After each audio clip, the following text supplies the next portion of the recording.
اس میں انسان وہی ہے, اس کا جسم وہی ہے, وہی جسم لمبا چوڑا موٹا پتلا ہو رہا ہے, جسم کوئی نیا نہیں دیا جا رہا. بالکل. یوں ہی روز قیامت کا عود ہے, وہی گوشت اور وہی ہڈیوں کے خاک یا راکھ ہو گئے ہوں گے, وہی گوشت اور ہڈیاں خاک یا راکھ ہو گئے ہوں گے, ان کے ذرے کہیں بھی منتشر ہو گئے ہوں, پھیل گئے ہوں, رب عز و جل انہیں جمع فرما کر, انہیں پہلی حیت پر لا کر, انہیں پہلے اجزائے اصلیہ پر کہ محفوظ ہیں ترکیب دے گا, اور ہر روح کو اسی جسم سابق میں بھیجے گا. اس کا نام حشر ہے. یہ بات کلیئر ہوگی. وہی جسم, وہی روح, جی اور ان کو دوبارہ زندہ کیا جائے گا اجزائے اصلیہ کے ذریعے, جی عجب و ضم کے ذریعے, اور پھر اسی روح کو اسی جسم میں بھیجا جائے گا, اور اسی کو حشر کہتے ہیں. اب اگر کسی نے کہا کہ میں حشر پر ایمان لاتا ہوں اور وہ ان باتوں کو نہیں مانتا, تو پھر اس کا حشر پر کیا ایمان ہے؟ جی یہی ساری باتوں کو تو حشر کہتے ہیں. عذاب و تنعیم قبر کا انکار وہی کرے گا جو گمراہ ہے. ٹھیک ہے, یہاں پر کفر کا فتویٰ نہیں ہے, یعنی جو عذاب قبر کا انکار کرے اس کو کافر نہیں کہہ سکتے.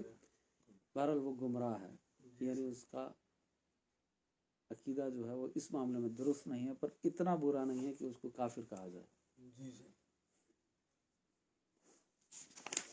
بس آخری 2 باتیں رہ گئی ہیں, تو آپ اپنے سوال لکھ لیں, اور پھر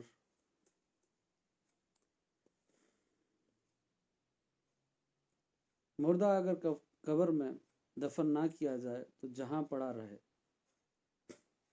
جہاں پڑا رہ گیا یا پھینک دیا گیا, غرض کہیں ہو, اس سے وہی سوالات ہوں گے اور وہی ثواب یا عذاب اسے پہنچے گا, یہاں تک کہ جسے شیر کھا گیا ہو تو شیر کے پیٹ میں سوال و ثواب و عذاب جو کچھ ہو پہنچے گا. یہ بات میں نے پہلے بتا دی تھی کہ اگر وہ ڈوب کے مر گیا ہے, اس کو جلا کے مر گیا ہے, اس کی راکھ کو پھینک دیا ہے, شیر کھا گیا, چیتا کھا گیا, وہی پیٹ ہی اس کا آر میں برزخ بن چکا ہے. عذاب قبر ہوگا کہ جو حشر کا میدان لگے گا, اور اعمال والے جو تولے جائیں گے ہمارے, اس میں بھی یہ مائنس ہوں گے جو یا کمپلیمنٹ؟ نہیں, اس میں تو ختم ہوں گے. یہی تو ہے کہ پہلے عذاب قبر سے جو لوگ گزر جائیں گے ان کے عذاب میں کمی ہو جائے گی. یہ نہیں کہ یہاں پہ کوئی شوق تھوڑی ہے کہ یہاں پہ لگانے ہیں پھر بعد میں وہاں, نہیں, ایسا نہیں ہے.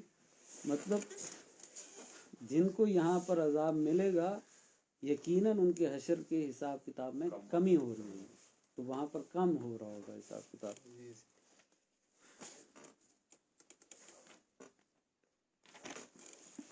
آپ اپنے سوال لکھنا شروع کر دیں, اور کوئی ویڈیو کھول لے, اور تو ہے نہیں.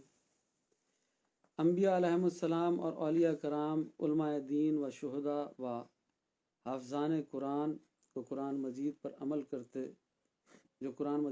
کرتے ہوں, اور وہ جو منصب محبت پر فائز ہیں, اور وہ جسم جس نے کبھی اللہ عز و جل کی معصیت یعنی گناہ نہ کیا ہو, اور وہ کہ اپنے اوقات درود شریف میں مستغرق رہتا ہو یعنی مصروف رہتے ہوں, ان کے بدن کو مٹی نہیں کھا سکتی. یہ تو انبیاء علیہ السلام کے جسموں کو نہیں مان رہے کہ ان کے جسم قبر میں محفوظ ہیں. یہاں تو یہ مسئلہ بیان کیا جا رہا ہے کہ انبیاء ہوں, اولیاء ہوں, علماء ہوں, اور شہداء ہوں, اور حافظ قرآن ہوں, جو قرآن پر صرف حفظ نہ کیا ہو بلکہ عمل بھی کرتے ہوں. آگے انہوں نے لکھا, یا جو منصب محبت پر ہوں جیسے عاشقین ہیں اللہ کے اور اس کے رسول کے, ان سب نے اگر قرآن اور سنت کے مطابق کام کیے ہیں اور معصیت نہیں کی, اور جو درود شریف پڑھتا ہو کثرت سے, وہ بھی ان سب کے جسموں کو مٹی نہیں کھاتی, ان کے جسم قبر میں محفوظ رہتے ہیں. تو یہ تو پھر ان سب کو بھی مل رہی ہے بات. تو آپ تو کچھ لوگ تو ایسے ہیں کہ وہ انبیاء کے نہیں مان رہے کہ انبیاء کے جسم قبروں میں محفوظ ہیں. تو جو شخص انبیاء کرام علیہ السلام کی شان میں یہ خبیث کلمہ کہے کہ مر کے مٹی میں مل گئے